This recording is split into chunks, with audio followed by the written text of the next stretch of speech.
So we're gonna start just for a moment here by exercising our capacity for enjoyable emotions, and we're gonna just do the memory exercise again very briefly, and this one there's so much to talk about with enjoyable emotions. I often actually forget to mention them, so I'm glad I'm going to do that today. It's very easy to focus on what our predispositions are to the emotions that protect us in other ways. And, our emotions evolved to be automatic. They're not evolved for us to have the time to think about it or to have choice. And I just want to take a moment here and, kind of give ourselves a little bit of a break on that one. There's a lot of emotional experiences we feel we wish we could change, and maybe you're thinking that now, hearing this, and that's not how we were designed. It doesn't mean, don't do anything about it, you don't have to work on it, but a lot of this stuff came into the picture a lot earlier than we had any time or willingness to help or work on it. And I do think becoming aware of your emotions can create choice. But, a conversation I had during the break was someone describing to me that they don't have as high of a threshold for anger. That when they feel they need to express it, they can do so in a calm way that really gets the message across. How lucky. I wish we all had that, right? And that's great. But it's not what we're all designed to do or feel, and it can be very easy to feel bad about ourselves for not having that control. But let me just tell you, it is very common to not really be able to understand or control the immediate response, our emotional responses. Yeah? Is there someone, I'm sure there is, who's done research on the history of the cultural importance of controlling emotion? Cultural importance of controlling emotion. Where did this idea come that we should be able to control our emotions? So what did someone said Plato? Yeah? Oh, sorry? I was saying from Plato that emotions are the enemy of reason. Aha, Plato, emotions enemy of reason. I also think that Jeannie Tsai does some of this work, the cross-cultural work, right?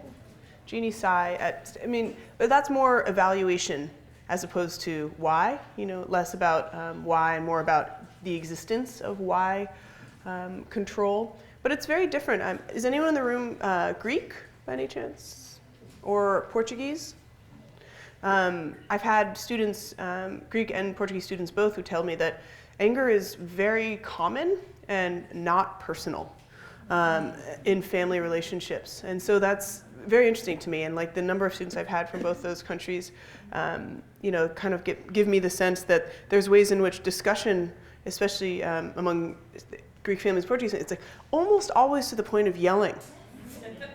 And yet that's not a bad or terrible thing.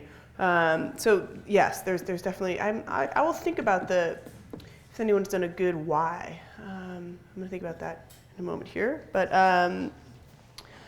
so for the enjoyable emotion though, to get us on a nice tack, I want us to think about, again, kind of the interdependent nature of emotions. And what I mean by that is our emotions are so fluidly part of our communication with other people.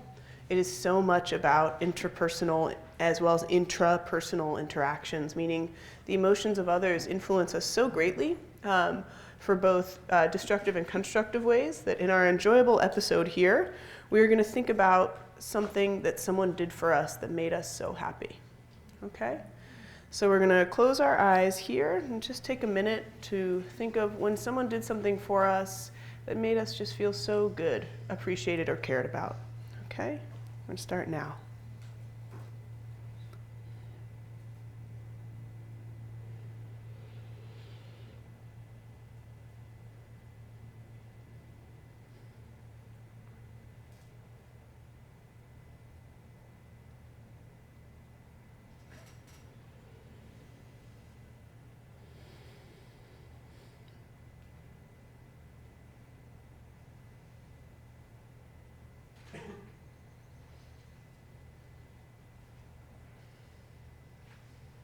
Okay, now just take a moment to write here about those sensations.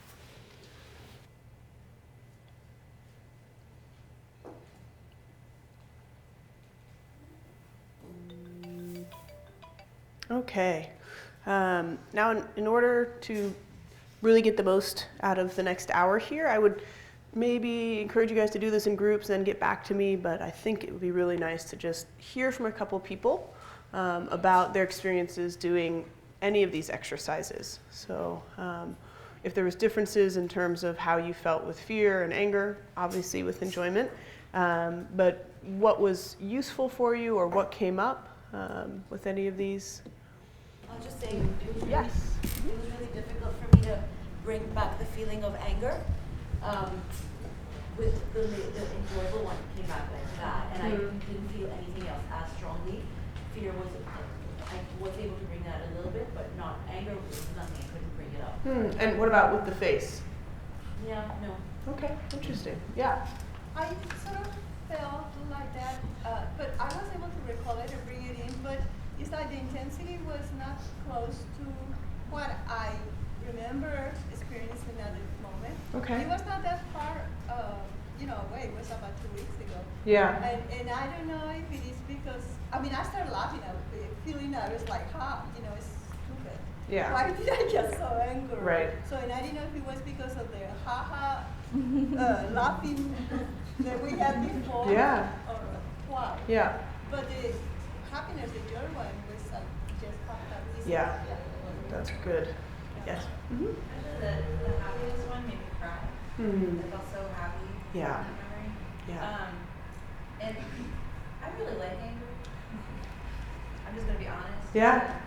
I don't like showing it, but it feels more powerful inside. So I Sure. felt a really strong reaction to the fear one, but the anger, anger to me is verbal. Okay. So all I kept thinking in my head were cuss words. And then I couldn't say them out loud. It didn't have the same Power. strong feeling Okay. to me and I guess I never realized that before. Interesting. Great. Thank you. Yeah. And this table in the back. Yeah. I noticed something I've never noticed before, but I think it's really consistent with how I've experienced fear and anger. Because the fear, I feel physically really small. Okay. And Yeah. the anger, I feel really big. Very interesting. It's shrinking and growing. Yeah. Great. Yeah. I was robbed at gunpoint one time. Wow. Whenever I tell the story, what's interesting for me is that I remember it from the point of view of my face. I could actually see my nose the whole time and watch my lips started to throb when I got really afraid. But it was interesting how in the experience that today was noticing that I was really in my face during fear and kind of over here concerned with me. And then when I'm doing anger, I notice that I'm over there concerned, trying to get something over there. Yes. I'm much more trying to shoot something over there versus protecting myself, but that's also in my face. I'm that whole if looks could kill. Yes. Wow. That's great. And also, again, the purpose of this, it right now is kind of arising out of just discussing emotion, but the idea is if you know where you're feeling your emotions, you have a really good chance of being able to anticipate or be aware of them as they're occurring. Mm-hmm. Well, one thing I learned too from I don't have to tell you the whole story, but he had me smile, this guy, one time. He's like, so when you smile, notice how your eyes are. Notice how you're holding your eyes when you're smiling. And then he said, anytime, no matter where you are in any situation, if you bring your eyes back to that posture, it'll actually change, how I'm being, how the situation occurs for me. But it's just interesting. I don't have to do anything else but just bring my eyes to smiling and something. So And I'll just that, offer you that. yes, no, that is actually research my dad did with Bob Levinson, 1992, where smiling makes you happy. So fake it till you make it is real. Yeah. Mm-hmm. It's interesting that we had similar experiences because I was thinking that I felt it in my chest, in fear, my chest caves, my shoulders come in. Yeah. I lived in fear for a long time in my life, so I've been working on that. But you can feel that in anger and in happiness, my chest opens. The difference between the two for me is in my breath and in my throat. When I'm angry, my breath is tight. It's all in my chest, and my throat is just it's almost like when you're extremely sad. And your throat tightens up, you can't breathe, you can't. Yeah, right. Yeah, and I go there. Yeah. But, and then when I'm happy or contented, my chest is still broad Sure. and open, but Yep. my breath is smooth, and so Wow, it's great. also a temperature thing. Yeah, it is. It does. Absolutely right. Other folks? I noticed that, like, Go I ahead. noticed with anger that, and I didn't ever notice about myself until this exercise, but that it's more for me, like, I don't get angry very easily, and I never see my parents argue, and I really don't think they argue much, like, not in an angry way. So for me, anger's never been a big deal, but I noticed that I use anger to force empathy when I feel like I've been, like, anytime in my life, like, I had a situation where a truck purposely tried to, like, run me while I was longboarding my dog, like, into a car and, like, almost killed us. So, and then I reacted, like, very strongly with adrenaline and everything. But it's all about, like, I want you to know, you get to feel like your life is in danger Yes. too. So, That's exactly right. And I meant to mention this. These exercises, if you do them with your students, I really recommend you give them prompts. Don't let them be open. Because if they come up with their own, they're not maybe as good as containing, and it can become too personal and more than you want to handle in the room. So if you say something like, imagine and you can say it about someone else, your friend Joey was wrongfully accused of copying your homework, and you know it wasn't true, right? How do you feel? But the injustice one is a great one for anger, because it's very at experience of being wrongfully accused. Yeah. And then I was just thinking about with the anger one, similar to something someone else said. I verbalize a lot. So when I'm angry, I curse or I posture or that upset. And I noticed it made me think. I have a 19-month-old daughter, and she furrows her brow, which I've always done. And so people would always say to me, "Are you angry? Are you upset?" And I realized I don't know what that's about. If it's what it is, but my 19-month-old doesn't walk around angry. But it's something where I realize or wonder that maybe these external things that I do is a way to signal to people, no, this is when I'm upset versus this look. I prefer the look of being discerned. But it just made me be more cognizant of how much this other affect I have. Yeah, interesting. And I do think, also furrowing the brow is concentration. Like I was saying about my friend who wasn't wearing her glasses. It's like there's a way in which we furrow our brow. And funny thing is with especially nonverbal, like our infants and toddlers, is a lot of what's going on for them that you're seeing on their face is actually like gas and indigestion. And so you're like, are you angry? And it's like, oh, no, you're not angry. There's something else happening. So you can actually see a lot of these expressions, and yet the origin is not the same as it would be for us. Though I will say, just as another little dorky side note, that there's so much more research now with the vagus nerve. I don't know if you guys have heard this. It's kind of new and hot and exciting in terms of looking at the relationship between our mind and our gut, and how dynamic that interaction is, that it goes both ways. It invenates both ways. So you think about feeling good. Like for me, when I feel good, I'm relaxed in my gut, and and often when people feel fear and anxiety, it's a real clenching. And so where those signals are coming from back and forth. If you want to know more about that, I really recommend, there's like this great NPR program about why yogurt, in fact, can actually make us feel less stressed out because it's helping our gut give our mind signals of reduced stress. So I think yogurt gut, if you Googled it, I'm not saying I support this entirely, but it's just interesting. It gives you a good idea of why that system is so dynamic. Other folks, yeah? When I was doing the facial piece of it, Yeah. I noticed for both fear and anger that I completely stopped breathing.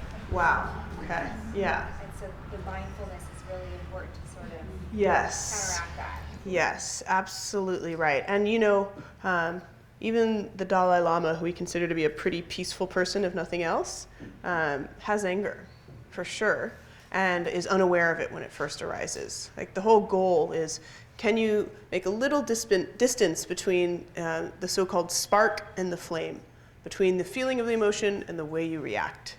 Feeling it, that's just going to happen. And the not, like you're saying, if you realize you're not breathing or you realize you're in your face, then you're like, okay, one second, is there anything I could possibly do right now that'll allow me to feel like I have a tiny bit more choice? It's really like choice. Yeah, anyone else before we move on here? Yeah. Just a small thing that I didn't notice until this exercise, but with fear, I actually felt like I could taste it. Wow. Which I think is the only emotion in my experience that I can, like, there's actually like this unpleasant taste in my mouth. Wow, that's very interesting. Yeah. Mm-hmm. I could not get anger or fear at all. Like I tried and it felt so disingenuous when I was trying to do that. I ended up getting like annoyed with it. Okay, anger. So then I was like, oh, maybe I can get anger from my annoyance. Yes. But to go with happiness, it was like in a heartbeat. I teared up and I was like all warm and I was psychoanalyzing it. Why can't I conjure anger? And I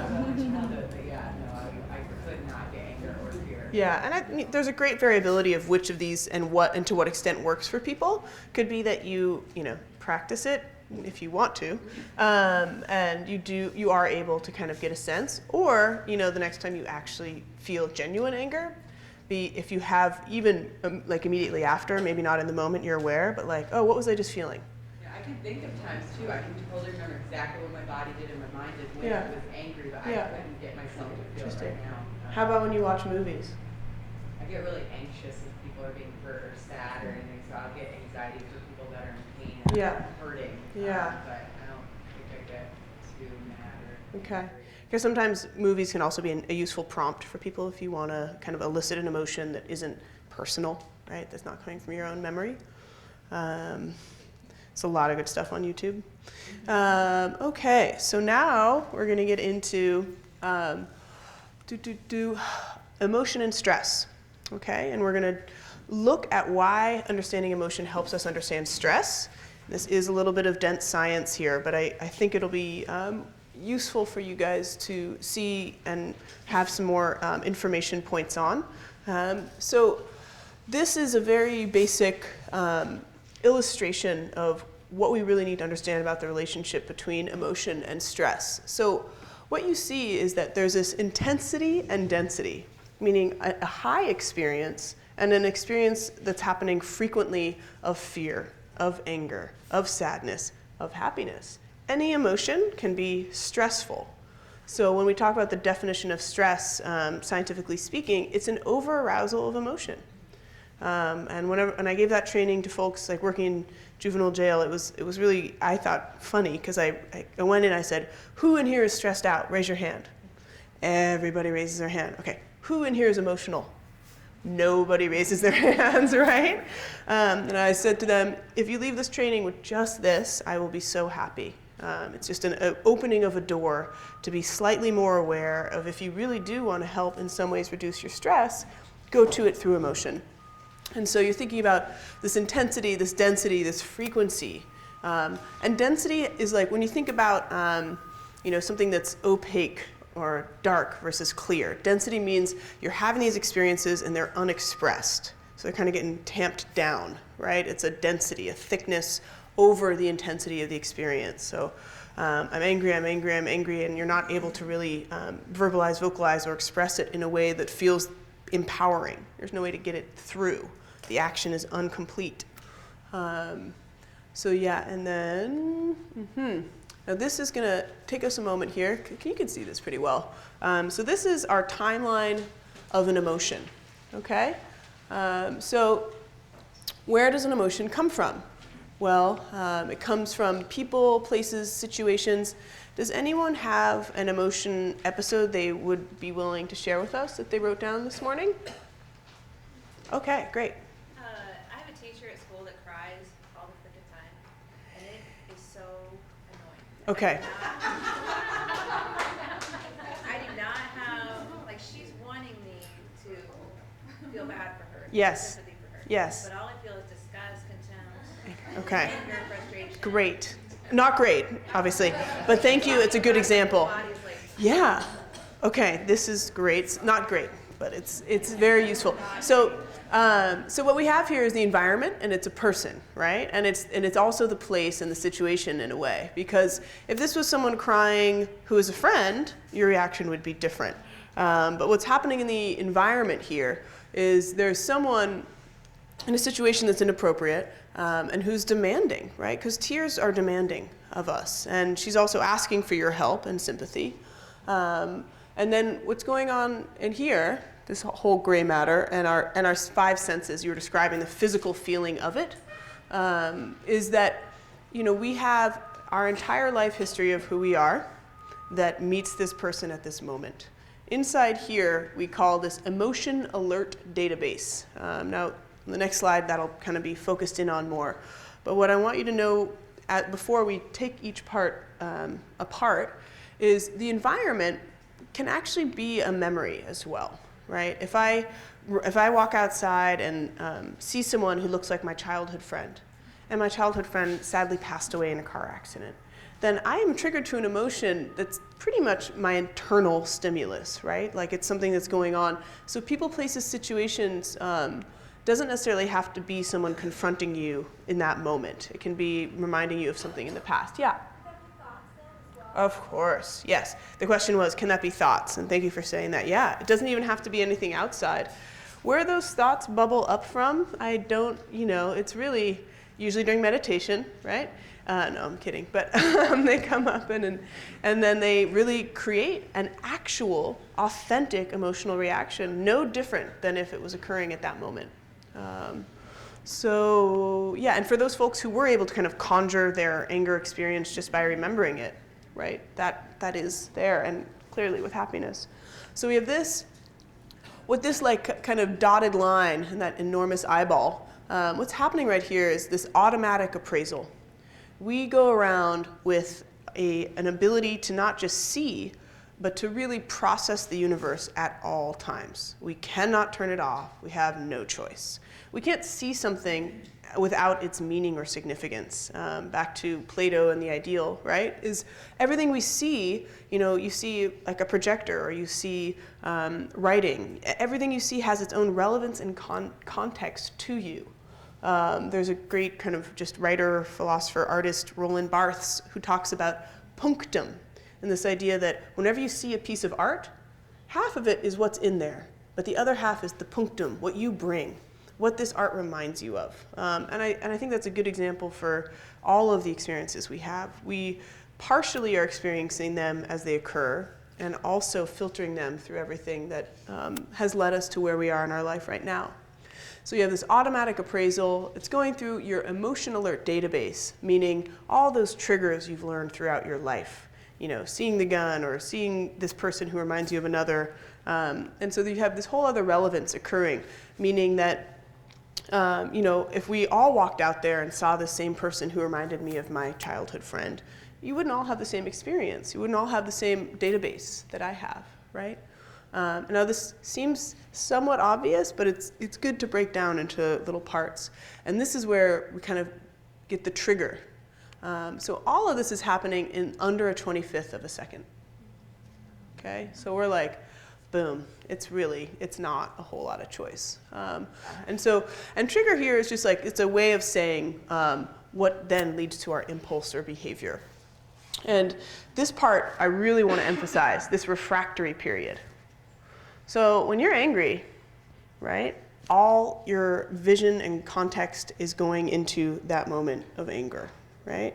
And you are kind of influenced by it. So if we take the example here, the two examples actually are useful. So you have this woman who's crying, and you're like, I am so tired of people who are crying, like it is frustrating to me, I think you should pull it together. And then how you feel is like kind of disgust and contempt. And so almost anything she could do, you're not really seeing it. You're seeing it through the lens of that emotion, right? And the other example of, almost being sideswiped by a truck. You are angry. And almost nothing that person can do will really filter through. So there's this very narrowing, filtering view that we call the refractory period. So it's when the emotion is still influencing how we see the world, right? And so within this refractory period, we can still make some mindful choices and kind of be like, okay, I see what's happening here. I have this stability and calmness inside, and I'm going to make a good choice.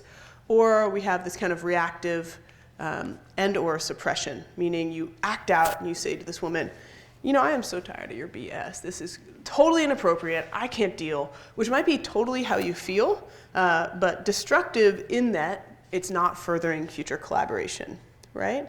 Or you could suppress it and just put it way down in the gut with all the rest and let it just get toxic. Suppression is a temporary solution to dealing with emotions, but it is it's something that can usually find its way into inappropriate avenues. So we talked about when emotions are inappropriate, it's like when you totally flip out on the person you love the most in your life because your entire day was lousy, right? So you've just suppressed it sufficiently enough to get home, and then you've just let it go in the wrong place. And we're kind of, with suppression, we're not aware.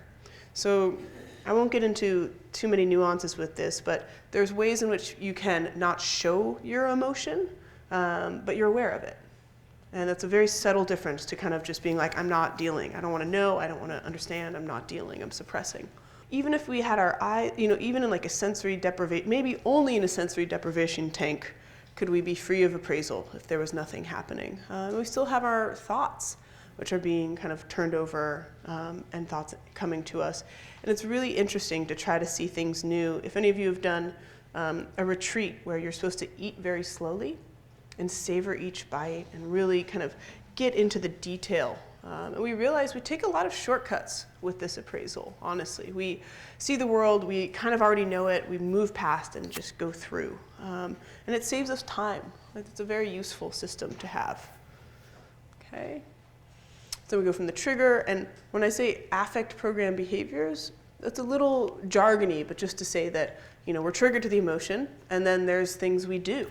We either, our body starts reacting as we felt doing some of these exercises, and then we have kind of likely actions. Are we going to raise our voices in anger? Are we going to show some like sadness or cry? There's kind of these things that are related. Emotion's not just something we feel, it's also how our body is acting and interacting. So it's psychological and physiological happening there. Okay, before we move on to emotion and its timeline. Any questions on that? Yeah. Is there any study showing that we can be addicted to one emotion, which is interesting. one emotion can be the only outcome for what, or the outcome that person would go to, like a safety zone. Yeah. And then this is why I'm using the term addicted. Yeah. It becomes unconscious. Yeah, so she was asking whether or not an emotion can become addictive or a place that we go to as a safety zone, like this emotion that we feel. And now certainly people get into kind of like habits of emotion, and a lot of that is, early conditioning, what feels good to us, what feels safe. But I will say that the kind of dominance of anger and fear, they can be pretty hard to overcome. So what we know, so you think about something like a disorder, like post-traumatic stress disorder. Are people addicted to fear in that? No, but their tendency towards stress and fear is very high, right? Because it's constantly triggered. And so what's happening with PTSD is like there's so many stress triggers. You're so overwhelmed by the stress trigger that pretty much everything leads to stress at not like a medium level, like a full-blown, all the alarm bells are on. And I don't know if any of you are familiar with Paul Gilbert's work, who does compassion-focused therapy. That's CFT? Yeah, and he did another Greater Good event. Very interesting clinician and thinker, and he talks about this, just how a lot of these fear and anger emotions are so loud. They're just so loud that we have a hard time soothing ourselves and like being okay. And even though in a way, being addicted to something like fear or to like anger, or not addicted but habituated, is very unsettling, it's definitely dominant. It's hard to overcome, especially with frequent use. It's almost like I'm trying to think of a good metaphor for it, but when you're frequently triggered to fear and to anger, it just becomes like the path of least resistance for people. And I think it is like, again, it's such a high level experience that it really can like wear out some of the ways we could modulate it, like to feel good or to feel calm and be able to soothe ourselves. So, Any other questions before we go on? Yeah. I have a question about that.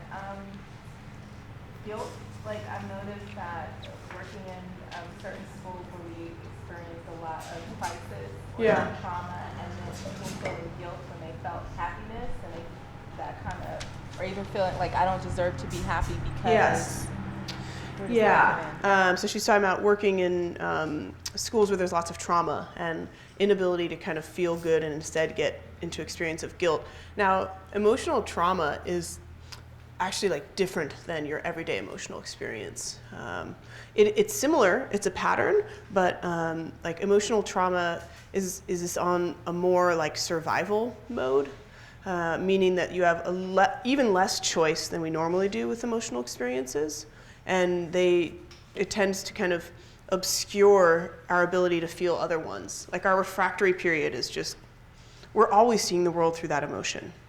And so I think it can become harder for the positive or constructive emotions to emerge. The person who does, really great work on this with like early childhood trauma, especially Alicia Lieberman at UCSF, and has done a lot of work on kind of how to work with kids who've experienced trauma and help them recover a sense of well-being. I mean, luckily with kids, there's a lot of opportunity there.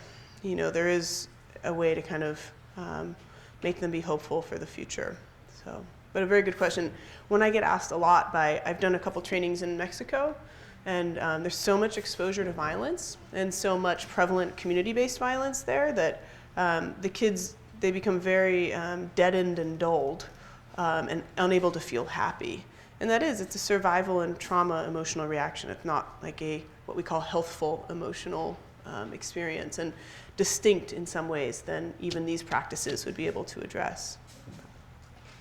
Yeah, okay, so we're gonna talk about something you guys have never heard of called burnout. Has anyone in this room ever felt burnout? All right, okay. So when we say burnout, it actually, there's about two or three scales that are frequently used. One is kind of the gold standard, which in research, I'll tell you a dirty secret, things become the gold standard because everybody uses them.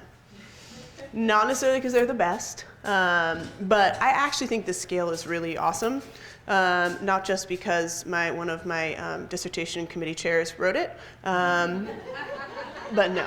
It's great. It's great because it describes the felt experience of burnout. So it describes not how we act, not what the consequences are, but how we feel. And what we feel is emotional exhaustion, just fatigue. The work is exhausting, right? Every day you're doing work, you're kind of pushing up against maybe resource limitations, maybe kids who are tired, kids who are angry, kids who are whatever else. And that part of it, experiencing the emotions of others as well as trying to get your job done, can be really exhausting. I kind of think this is just reality. And you can live with that. Like, we can all feel exhausted and recover, right? But when you work in a human service setting, whether it's a school or a juvenile jail or a hospital, you're gonna be exhausted. What I think becomes a little bit more of an issue is when you don't feel you can do the job well. There's actually too much to do. Your exhaustion reached this tipping point, and you're just like, I am not really doing good. I'm not doing anything for anyone, right? And that really impairs, this is my kind of thing here, your feeling of meaning in the work. Am I actually getting anything done? Does it even matter to me or to anyone else? And this leads to what I think is probably the worst outcome, which is shutting off, depersonalization, right? You're not even there. I mean, I'm sure everybody has experienced coworkers or maybe themselves like this, where you're showing up to work, but you're not at work. You are like checked out, essentially. I always called this in the ER where I worked, the not my job phenomena. So when you ask someone to do something, can you please do this, that, or the other, and they're like, not my job. And you're like, A, it is kind of your job, and B, like, here we are at this, work setting to help people, and this would really help people. But you become, I think, really protective of your space. and you feel already overwhelmed, like you can't get stuff done. You were exhausted, and you were just kind of like, I'm just survival here. I'm just trying to do what the least I can do and make it until I get my retirement in 10 years. And you're like, wow. You know, I mean, I would hear people in the elevator at the hospital talk to each other, and they're like, 5 years more, yes. Counting down to get out of there. And I think that's pretty institutionally universal, unfortunately, is that people can get this like burnout and really kind of stay there. Now, not everyone does, and burnout, the way it's measured is actually supposed to be just 6 months at a time, right? Burnout is not what you feel one day. Burnout is chronic stress. It's what you're feeling every day, right? And I do think that there's a lot of external factors that have to do with this. You could get a new boss. You could get married. You could have a kid. There could be all sorts of things that are happening that influence this feeling and could bring you out of or push you into this experience. But I also believe there's a lot of things that we can understand that help us individually deal with our own stress and emotions so that we can hopefully have a little more control with this. So this is a model of stress that I think is quite useful. And when I'm talking about stress here, you remember that the definition is, emotional over-arousal is stress, right? Too much of this emotional experience of fear or anger, that's what makes us feel stress. So when I'm looking here at what is happening with stress, we see that there's some kind of resources and some kind of demand. So the demand is this crying teacher, right? And the resources are your emotional availability for her or anyone else's. Now, when we feel that we actually have the resources to meet the demands, stress is doing its job. Stress is not necessarily a bad thing. It rallies all of our kind of physiological and psychological battalions to meet it. Now, when we have enough of those resources, it feels good. It's a challenge mode, right? Now, when we don't have the resources, we don't have the resources to meet the demands, we can feel this kind of threat. And threat means that we are overwhelmed. The demand is too big. And I'm not sure if you're in the overwhelmed phase with this woman, but it kind of makes us want to fight, flight, or freeze. Sounds like you're kind of flight with her, like don't want to deal, like get away from the situation, maybe. I was, and then I worked through it. Yeah. She actually reminds me a lot of my mom. Like I figured that out. Yes. So, I mean now and because I try to stay calm. Yes. She perceives it that I shut down and I don't care about her. Right. And it's like I'm just protecting myself. Yes. From that intensity, I think. Absolutely. Yeah, I mean, other people's emotional demands on us. There's literature called emotional contagion that if one person in this room started screaming, we would all react. There's no way to not. It's very visceral and very immediate. And so you think about this, this one trigger, right? Is this crying teacher? You can feel like maybe now you have the resources before you didn't. And then there's also this other issue here that can happen where you actually have all these resources and there's no demand. That's not going to happen in a school setting. I'm not worried about you guys. You kind of have always opted for the demands, right? This can happen more in a business setting where you have all these skills and there's not enough optimal. So this is what it looks like. It's called the threat versus challenge appraisal. It's a pretty well-known, famous idea of how stress occurs. Stress is not the same for everyone. Stress is experienced different by different people, depending on whether or not they feel they have the resources. Now, I didn't say this before, but perceived, meaning that what we know about stress is it's all about our experience of it individually. Whether or not we have this preparation and whether or not we appraise the situation to be something we can handle. So how do we feel we can handle it more? Well, I guess, our actual training, our physical ability, and whether or not we feel we have the tools to deal with that person at that moment.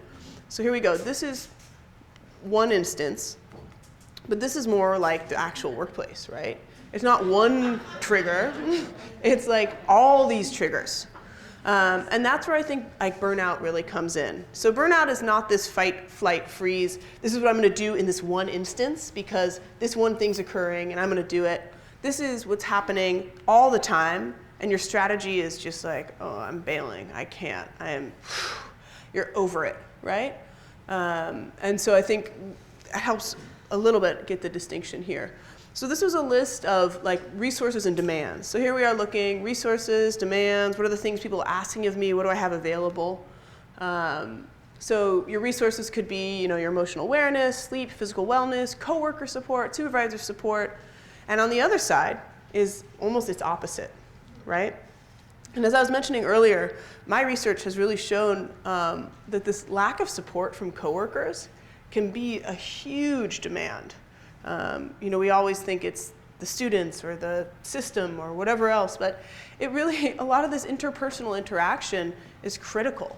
And that's the thing about burnout is you can be really lucky and not feel burnt out, and even have some colleagues who are not burnt out, but one person who's burnt out can have a huge impact on everyone, you know?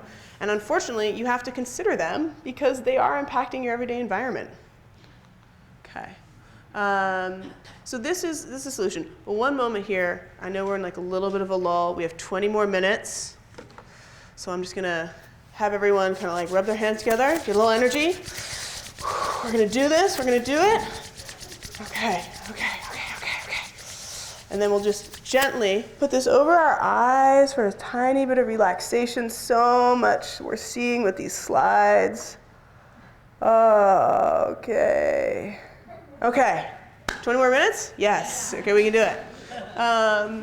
So this comes in here to this idea of, so what helps us deal with this issue of burnout, this exhaustion, this lack of efficacy, meaning, depersonalization? Well, my hypothesis, and essentially what I've been working on with my mentor, who is Jody Halpern, who writes on clinical empathy. She's wonderful. She's in the joint medical program, and she also is in the philosophy department. And her real interest is in medical providers and what they give or don't give to patients and how that influences care. Now, this is relevant for everybody working in human service and working with other people. Because essentially, your job is not grading papers, right? And it certainly is the lessons, but it's also like an emotional labor, right? Like, what can you bring to the classroom? And what are you able to communicate to your students that inspires them, that makes them feel contained, that makes them feel like you understand who they are and want them to learn, and they are able to show up and learn, right? So the emotional labor, like what are you doing in order to kind of give that to them, also read their signals and respond. And this is a term that was really popular in like workplace sociology, emotion labor. And here we're looking at what it is that creates empathy, your ability to effectively read and assess the emotions of others. Why is this important in the workplace? Well, again, if you are missing cues from your students, what they're showing you, what they're telling you, either verbally or non-verbally in their face or through their behaviors, you're missing a lot of what is the opportunity to really help them and to meet them where they are. So you have emotional resonance. We've been talking mostly about this today, which is we immediately can feel the emotions of others, right?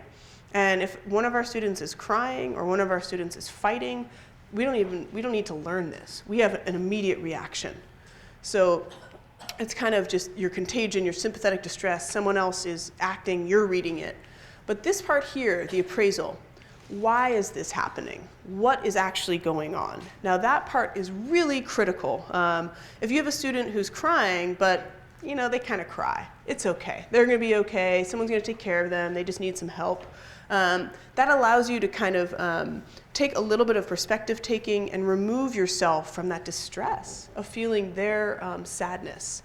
And more recently, there's been some neuroscience research from James DeCidi here, this guy, a lot, about how we're able to use this cognitive appraisal to help manage our emotional resonance. So when he looks at empathy, his distinction is these two together. The problem is with the level of scans that they have available, you can't actually capture emotion and then appraisal. It's too slow. the scan itself. So what we're really seeing is both things happening. Though it's believed the emotional resonance is happening much quicker, this is coming online a little bit later. But this idea that we can kind of modulate some of our emotional experience just through creating that important and useful distance between this is what's happening to me and this is what's happening to you, and I'm curious about it, but it's not happening to me.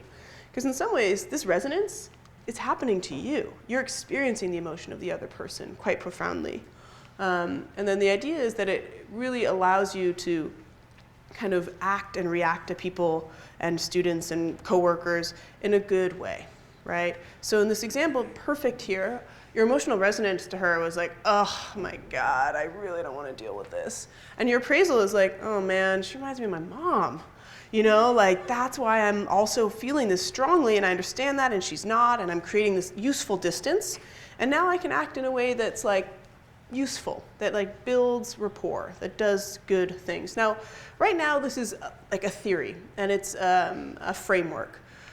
Where it will go in terms of training is kind of next steps, but I just thought it was useful to share this with you, because often, especially in more scientific settings, people always talk about what's wrong as opposed to what we already have available to help us. Okay, and this is just, you know, a very fuzzy brain image, but allows you to see that witnessing the pain that someone else is having, you know, elicits similar parts in our brain, right? And this is a popular study. People love to show that we see someone else in pain, and we also can sympathetically feel that pain ourselves, which is why it's so important to be aware of your emotions as they're occurring, be able to kind of get in there and recognize that pain is not my own. I do feel something for it. How am I going to deal with this? If you think about it, our emotions were designed for us to live in these small tribes where everybody was our concern. And if anyone was feeling pain, it was our responsibility to help them. But we've chosen these jobs where we are surrounded by so many more people than we can actually be concerned for and help. And so it's our job, actually, to build in these necessary distances, but not depersonalize and not shut down. Okay, so we're going to do an exercise here in just one moment, and that will be our kind of final thing for the day. But just before, a lot of people know Rain. Someone will probably talk about this, so I'm not going to do it. It's not mine. It's Michelle McDonald. It's lovely. It's a way to kind of, I think, practice empathy, recognize, allow, investigate, non-identify.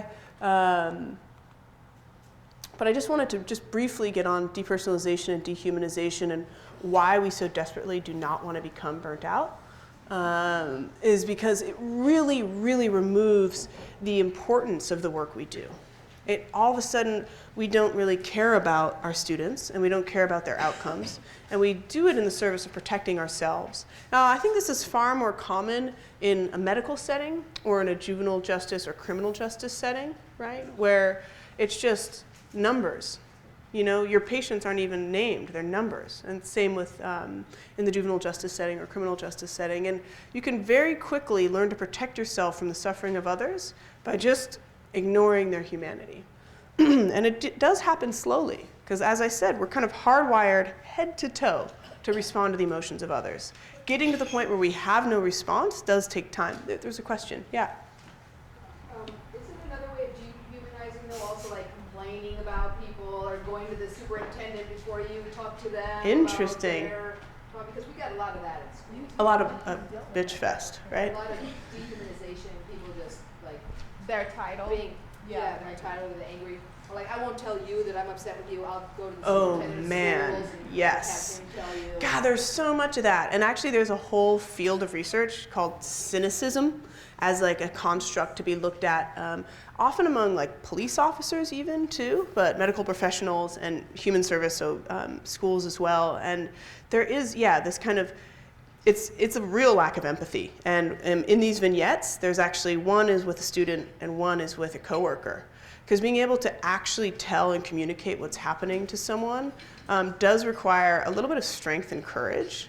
And it's definitely, there's an element of like dehumanization, but just kind of rejection and disgust, absolutely. Of like you're not able to empathize with them. You're not like really thinking about you know, what is happening to them. You're just having this and being like, no, right? I'm not going to deal.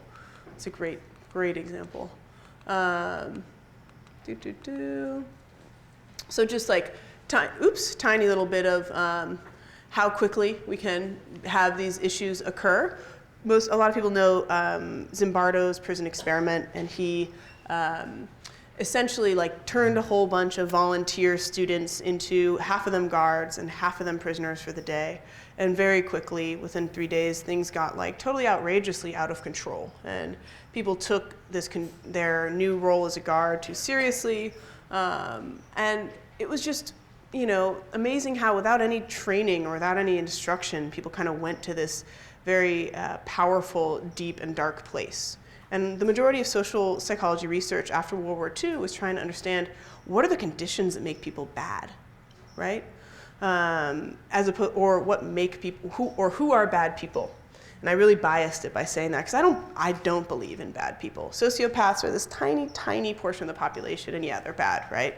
In that they don't necessarily adhere to humanistic capacity, so they hurt people and don't care, et cetera. But most of us are just in bad circumstances, you know? And I actually, Zimbardo gave a great talk for the Greater Good about 4 years ago, saying he spent his whole life studying this, what makes people bad, and that he decided to turn in his last 5 years to what makes people good. And I was like, I do not need to spend 40 years on the other side.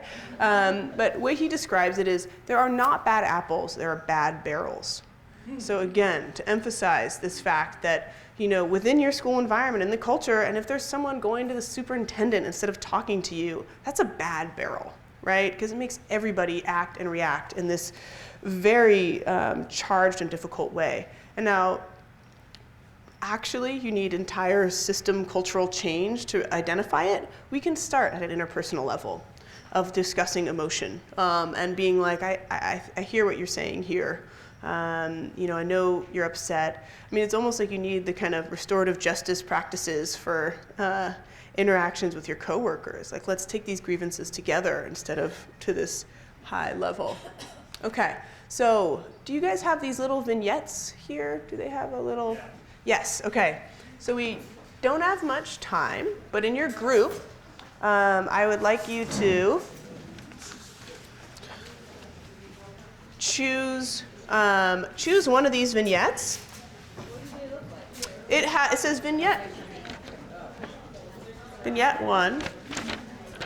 So I'm going to read out vignette 1. Your coworker of 5 years is going through a divorce, and her husband has moved out. You've always been friendly with her at work. You've been to her family home outside work for a dinner once a couple years ago. She's been opening up to you about struggles. She's having trouble trying to keep sleep at night. Sorry, guys, I wrote this pretty late at night. Feeling sad and overwhelmed, taking care of her 2 children alone. In the last 2 weeks, she's been showing up to work late. So it's very similar to this example we were using. You're worried about the quality of her teaching, if she's able to be present for her kids at home. This morning, the principal asked you if you knew anything about where your coworker was during an assembly. You said you did not, and you noticed the displeasure in the principal's face. She arrived at the end of assembly and asked if she can talk to you during a break about covering a class. So here's your opportunity to speak with this person with like empathic listening and honest expression. And what I'm going to ask is that 2 people, and so this is here on the wall here, I'm going to ask that one of you be the coworker and the other the distressed coworker in your group and act that out. And I hope you then have time to also do the student one. If you decide in your group you would rather do the student or the coworker, then definitely do that, because I think we only have time for one. And with the student, you guys can see, but essentially you have, you know, a 12-year-old who her behavior is really declining, and you also see her outside school making some bad decisions, and you are thinking about approaching her. And what this is all about is, you know, how do you, now knowing and thinking about what is going on with someone emotionally, as well as wanting to kind of take that cognitive perspective of I'm really listening and I'm really expressing what I need here, and making needs and requests that you think might be usable. And this kind of wraps in, I think, to what you guys were doing yesterday as well, of mindfulness in the classroom. You know, what can you do to really use this in an everyday setting, not just in a I feel good, I'm hearing this, but how do you use this here? And in the instructions here, I say take a minute to write notes, but I think we should just go straight into it. So assign one person in your group to be, either the coworker, distressed coworker, or the teacher and the student, and we'll just do the one role play in our last 5 minutes here. And I'll give you guys like 1 or 2 minutes at the end just to kind of give feedback to each other. Yeah, okay.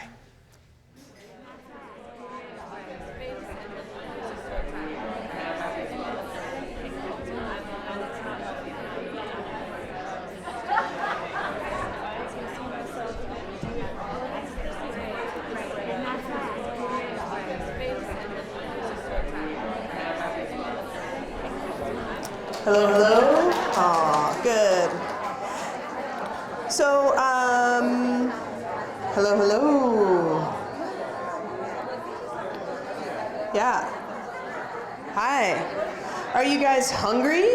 Oh, there we go. Yes. I'm actually not that hungry, but I think it's lunchtime. So any comments just briefly on how this exercise was for folks, if they were able to get through a little bit of it? Yeah. Okay, so I might just be food. But so as we're listening and being an empathetic listener, were we just supposed to listen?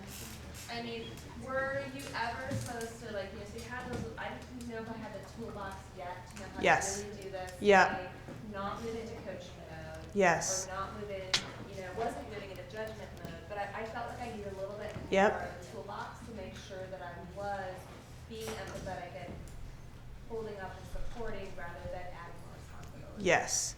I think that's a great point. And it's really hard to not want to immediately make things okay also, I think.